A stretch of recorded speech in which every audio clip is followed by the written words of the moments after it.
Good evening, everyone. Well, I'm back, and I apologize for last night. Apparently, the video stopped after like 4 minutes, and I had no idea. I went on reading for like 30 minutes or so. And so tonight, I am going to get up and check after each chapter just to make sure that the video is still going. Because, right, we want to keep going. So, let's see. So part 4, we ended just before the tourists were heading to the waterfall. All right, so the next chapter is Waterfall.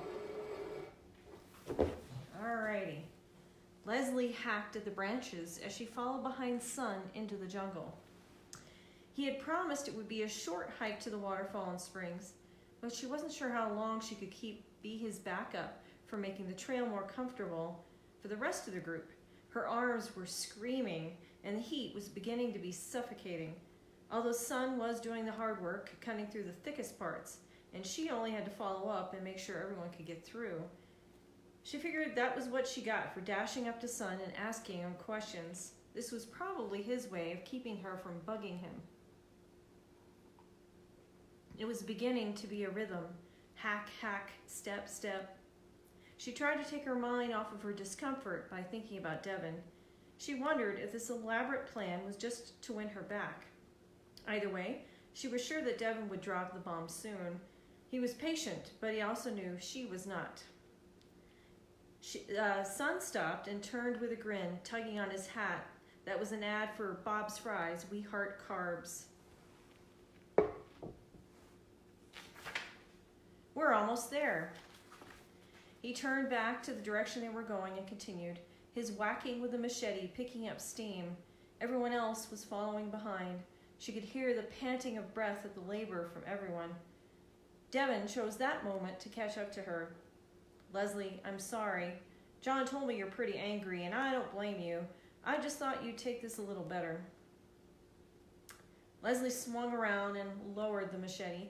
So you admit it's because of you I'm here. Samantha and AJ were not far behind, and she didn't really want anyone over to hear them arguing. She turned back around and followed Sun through the thick branches, now broken by his swings. She thought she could hear water, but it was so like the sound of wind through the tops of the trees. She almost kept walking when the scene opened up, but the difference in going from the dark jungle to the light opening was blinding. Water cascaded from over 100 feet above their heads, and droplets created a rainbow halo. Below the waterfall was a pool surrounded by rocky outcrops and bright flowers. The place looked like it was from a Hollywood film. Yes, answered Devon quietly in her ear. I'm responsible for you being here. She rolled her eyes. Well, we'll talk about that later. Jessup was the last one to emerge from the jungle. Hallelujah! He ambled up to the edge of the water and walked in, boots, clothes, and all. He floated in the water on his back. Ah. Is it safe to get in the water? Asked Samantha.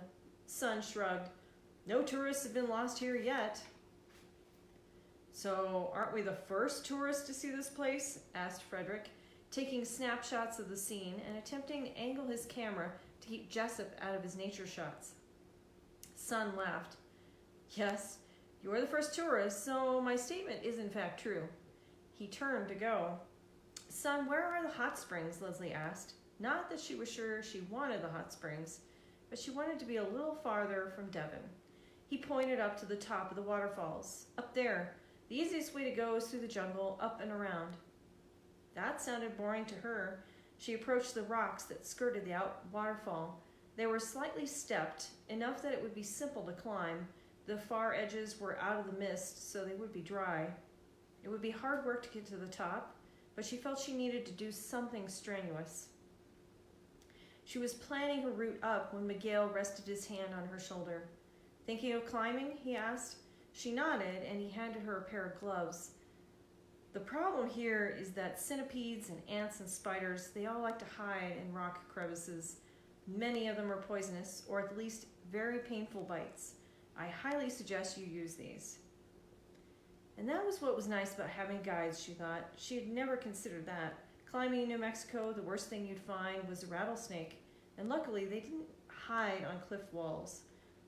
She started her climb up, the sound of splashes and swimming going on behind her. "Leslie, are you crazy?" The call came from Samantha. Leslie focused on her foot and handholds as she steadily climbed. Devin laughed.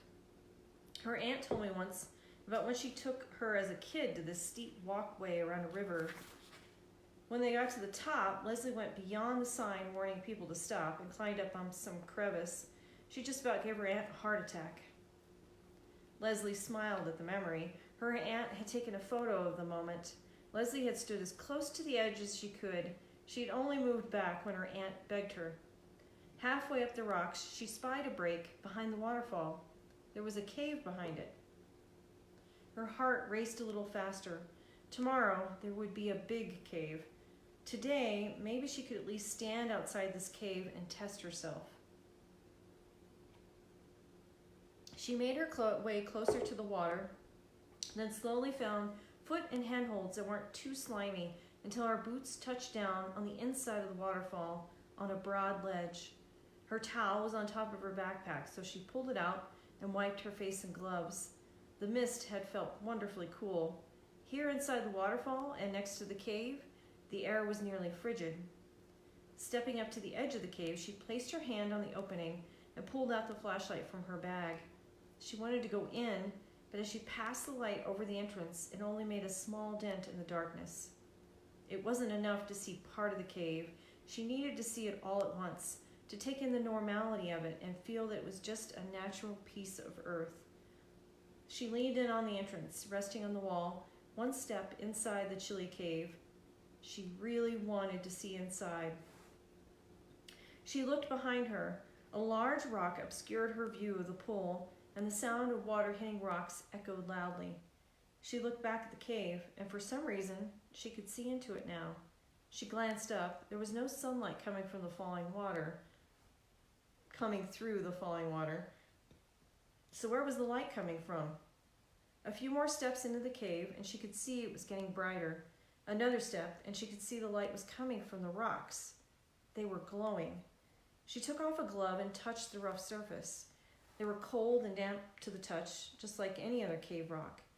She aimed her flashlight deeper into the cave in case this unnatural glow suddenly ended. It was strange, but it didn't bother her. She could see in this cave, and it was just like any cave. There were no rocks in the ceiling ready to fall. A sparkle at the back of the cave drew her in further. Behind a small pool of water were bunches of tiny crystals clustered tightly together. She pulled out her camera and took some photos of the crystals and the glowing rocks without the need of her flash. As she stood, she disturbed a tiny light green frog in one of the gathered pockets of water. It hopped resolutely toward the other side of the cave. On her way out, she ran her hands over the rocks again. She remembered coming upon that cave in Iceland. Neither Carol nor her had hesitated to go exploring. They had pulled their headlamps out and had been wonderfully surprised to find the cave was at least the size of a football field, with nooks and crannies to explore. The colors throughout that cave and on the stalagmites were a mix of brown and blues. By now, the glow in the cave was beginning to fade. She moved to the exit, checking to make sure her camera's memory still had the pictures. They were still there. It hadn't been a dream. Now she could count this as a win. She had walked into a cave. She stood to go but turned back and walked back to the edge of the cave. One step into the darkness and she could feel the anxiety, but this was still a win. She gathered her things and threw the backpack on. Outside again, she climbed out the way she had come in. When she was out in the sun and farther from the water, she found an overhang that she could sit on. She got out her towel and wiped down her gloves and boots, glad to see and hear everyone enjoying the pool below. It felt normal.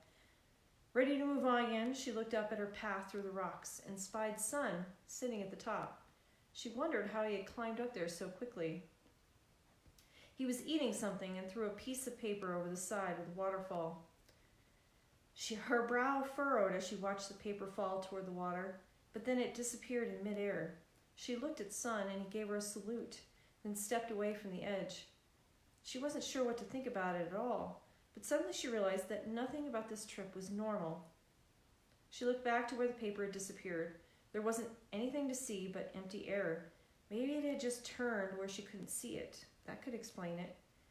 She climbed up and out toward the hot springs. She would contemplate the weirdness about this trip in the springs. She was looking forward to opening her sack lunch that Cesario had packed for everyone and pull out a can of cold beer she had brought. Everything would hopefully look better on the other side of lunch.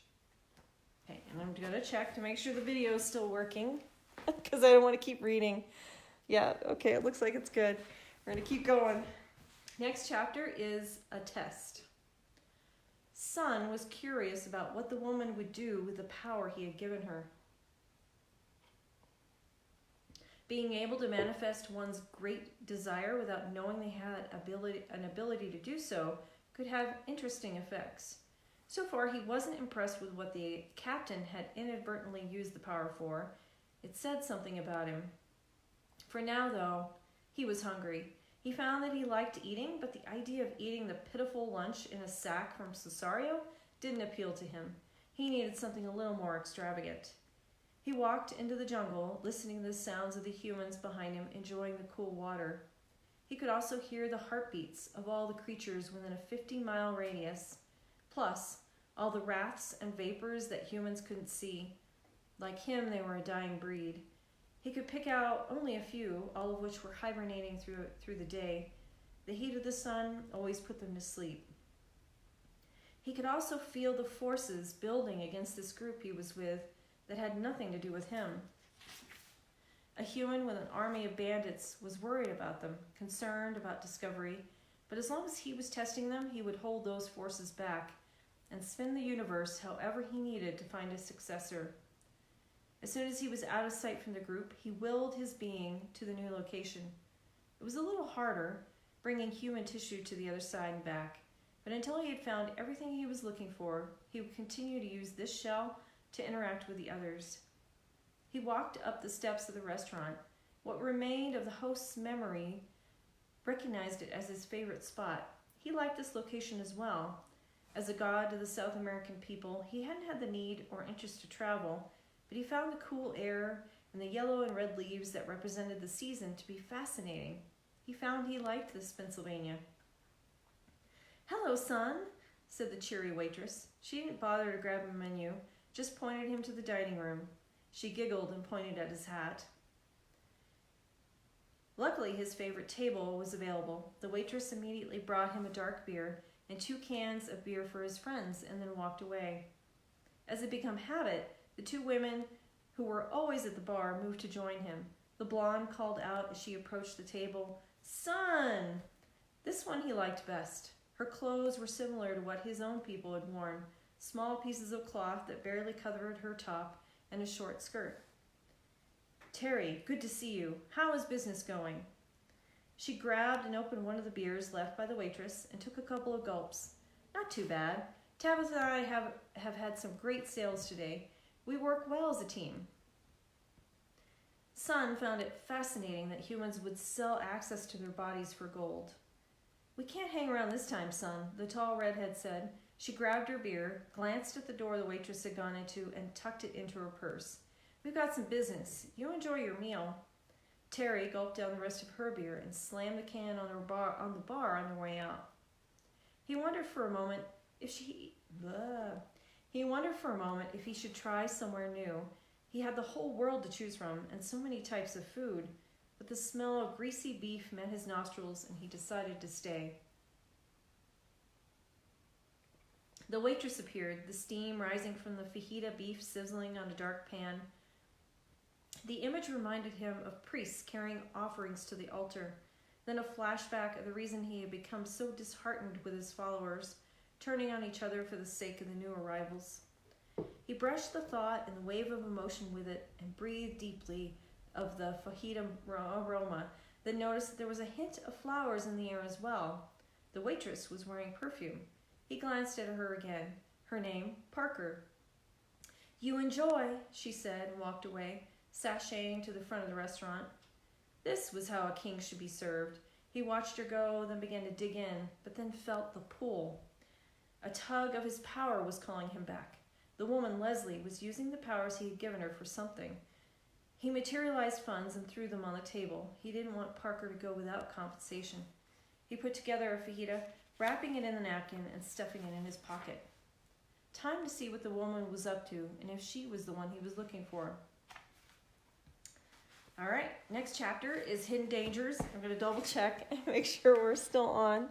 And we are. Awesome. Okay, cool. All right, Hidden Dangers. The soak in the hot springs had felt fantastic, but had not brought any ideas about Sun or the strangely lit cave. Leslie also knew there weren't any scientific explanations, as far as she knew, for some of the things she had seen in her life. Now they were all heading back. Maybe there was something that Sun or Miguel knew about the cave. She'd have to ask them. Sun was ahead of the group, leading them back to the ship. Frederick, Samantha, and Devin were in front of her, and the rest were coming up behind her, with Miguel at the end to make sure no one got lost. They arrived at the ship fast, at least it felt quick, probably because she hadn't had to swing a machete.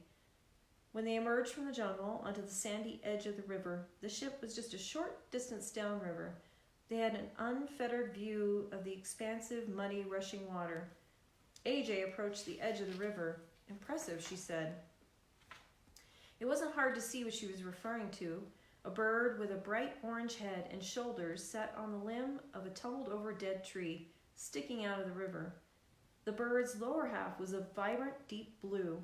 The bird would have been perfectly matched to a Chicago Bears jersey. AJ pulled a computer tablet out of her bag, pointing its camera toward the bird, the screen of her tablet showing her zooming in. In the open space next to the river, Cesario was sitting next to a folding table. A few green coconuts were sitting nearby, and he had a machete in his hand. "Hey, everyone," Cesario called. "Come on over and have a fresh coconut. AJ?" John was setting up folding chairs in a circle. Sun went straight for a chair to sit down, and Miguel joined them. "Right there," she responded. AJ continued to take photos, stepping closer to the water. Cesario pulled the machete out of its scabbard and quickly hacked off the top of a green coconut in one motion, handing it to Samantha, then handing her a straw. Leslie's mouth watered at the thought of cool coconut water, especially as she felt the beads of sweat rolling down her back. "Come on, everyone. It's refreshing after a hot hike," Cesario called, glancing again at AJ, who was joined at the riverside by Jessup. Cesario hacked in another coconut and handed it to Frederick. Jessup pointed towards the bird, loud enough so the whole group could hear. "That's Peru's national bird, the cock of the rock." "Ha!" Samantha laughed. "I know a few guys who think they're cock of the rock." Leslie gladly accepted the next open coconut and wandered toward the river. The tang of fresh coconut washed over her tongue. The bird spread its wings and took off upriver. AJ focused on getting photos of the bird in flight. From the corner of Leslie's eye, she saw a part of the river's edge move. A sharp intake of breath from Samantha was the first thing to tell her it was more than just some dirt moving. An oily black alligator was clambering towards AJ, who was unaware. Leslie called, "AJ, get away from there!" AJ turned to look at her, then looked at where Leslie's eyes led her. She wasn't quick enough. The monster was going to get her. Jessup moved faster than anyone. In the time it took AJ to turn around, he had run to the backside of the alligator, sat on its back, and grasped its jaws. "Someone, bring me something to keep his jaws shut. It's easy enough to keep them shut, but..." The scream drew them all to Samantha's stricken face. She was pointing back at the river. Another black alligator was coming out of the water, just feet from where Jessup sat on top of the first. Leslie froze. Cesario ran by. He swung his machete at the alligator that was moving toward Jessup. He swung twice and stepped back. It wasn't moving. The machete had cut through its tough skin just as it had the coconuts. John dashed over and joined Jessup in holding the living alligator, its tail thrashing like a giant, angry cat. "Cesario, bring me some rope, quick," he called.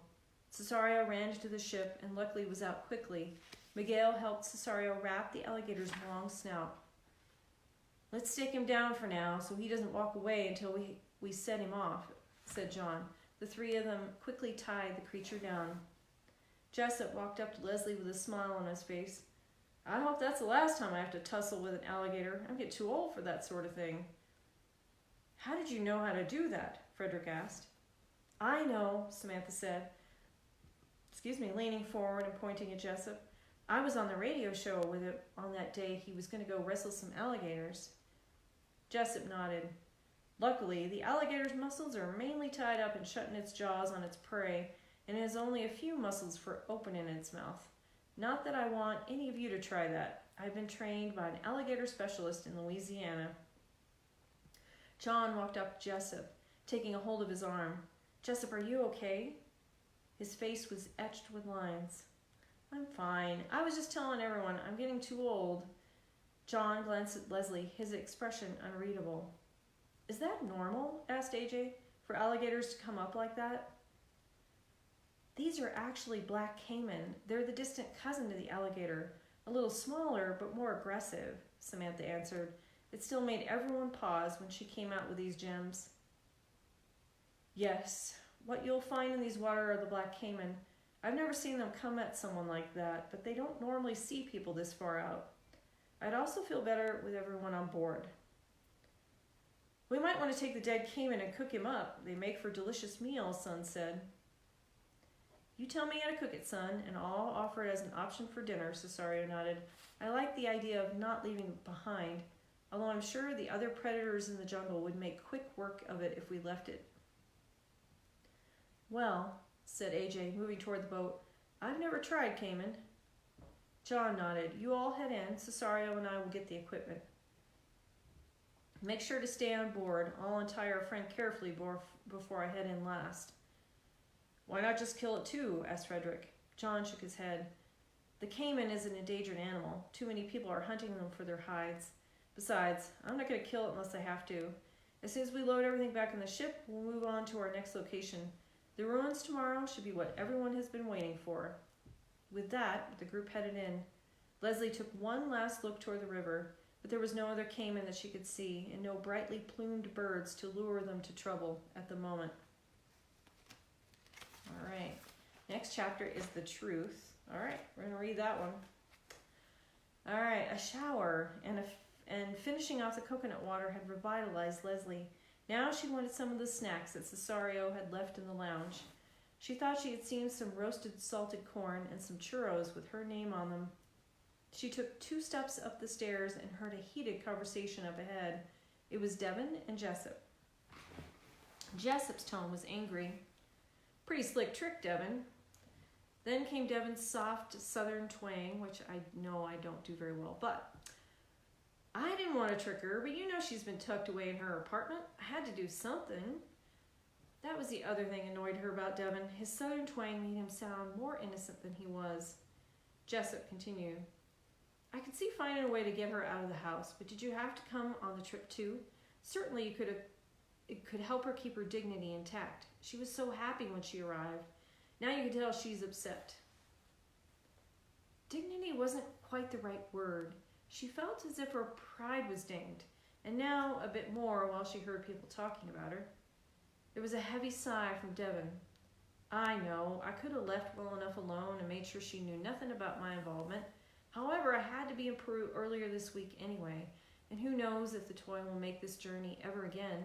Maybe I'm selfish, but I wanted to see these ruins. They're famous, yet no one has seen them. What do you mean, who knows if the toy will make this journey again? I know that's John's goal to make this a standard trip, Jessup said. True, Devin replied.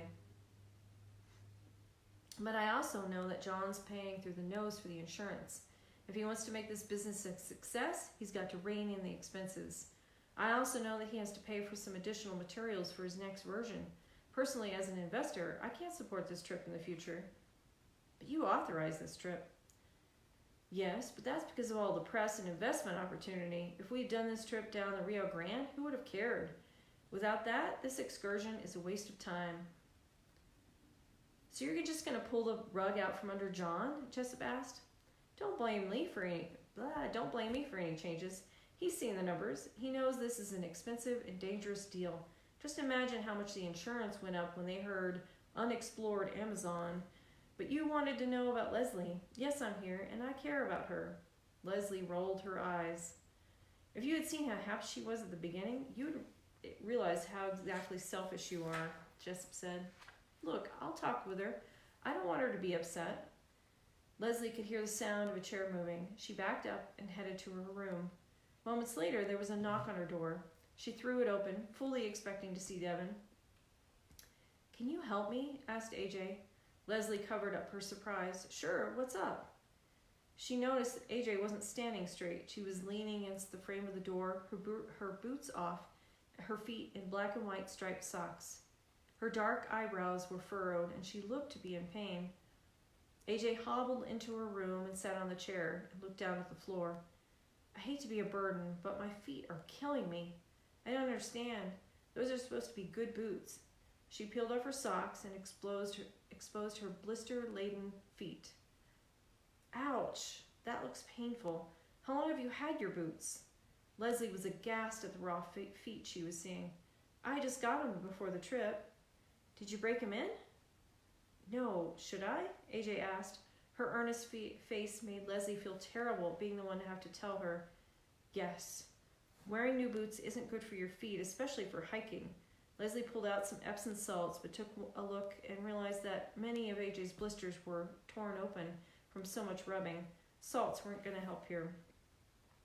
I'm going to need to apply some first aid ointment, then cushion the blisters that haven't popped yet, and bandage the ones that have. Is that okay? AJ nodded. Leslie pulled out her first aid kit, put on some gloves, and got to work. Well, as a computer programmer, you probably don't go outdoors that often. I'm a little embarrassed, actually. You'd think that I'd be a bit more knowledgeable about the outdoors. Why? Because you're Native American? I don't think that automatically requires you to understand hiking. I mean, it's not like all Native Americans are great hunters or trekkers like the old movies, right? AJ laughed at that. Sure, but I'm an expert at tracking down code. Exactly. AJ shifted in the chair and grimaced. I'm sorry, your feet are going to be uncomfortable for a while. If we keep the blisters cushioned and covered, it should help a little. Leslie continued working methodically, surrounding the blisters with moleskin and covering them with band-aids. AJ asked, what inspired you to come on this trip? Jessup asked me to come on board as the storyteller. I'm writing some articles. And you? Jessup invited me to come and check it out. John is still looking for more investors, and they're trying to talk me into this as an investment. What do you think so far? Asked Leslie. The technology has its advantages. I could see them going in several different directions with this and being profitable.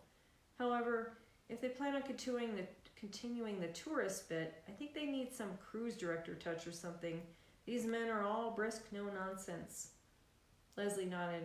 You know, you're right. The trip has been more like a serious excursion than a tourist exercise. She finished up covering the last of the blisters. Tomorrow, if you have a different pair of shoes, you might want to wear them. Otherwise, your hiking boots are going to rub these exact same places. And definitely do your best not to let the blisters pop anymore. It increases the chance of infection. And out here in the Amazon, you don't want to get anything like that. It made her think about what Devin had said about the insurance. Something as simple as this could grow into a serious problem in the jungle. Luckily, they could get back to safety relatively quickly in their speedy transportation. AJ nodded. Thank goodness we're not too far from civilization in this boat. I'll be glad to get back at the end of the week. AJ hobbled to the door, trying her best not to land on the bad parts of her feet, which Leslie was sure had to be difficult considering blisters were everywhere. As she opened the door, AJ turned, looking up the ceiling while she considered something. She finally said, Did you notice that both John and Jessup were carrying guns last night? The question surprised her. She thought back. John had shown up with a gun in his hand, and she did remember Jessup reaching inside his vest but not taking anything out. I guess so. My instinct is telling me that something more is going on here than what we're seeing. I wouldn't call this a disaster, but you should keep your eyes open. Leslie nodded. Thanks, I will. And this might sound a little crazy, but if you want to get some ideas on what to do about your shoes, you might talk with Samantha. I saw an episode of her show once where she was talking about how to keep your new shoes from causing a scene, she called it. She had some tricks to break them in. AJ smiled. Okay, couldn't hurt. Leslie checked the corridor as AJ walked out. There was no Devin on his way. It was empty. So it was time for a churro, she thought. All right, next chapter is Discovery, and I am going to end it there for tonight. And Spafford Secrets. Yeah, we got all kinds of things coming up for tomorrow night. And I hope you guys enjoyed. And yeah, I hope you all have a good evening.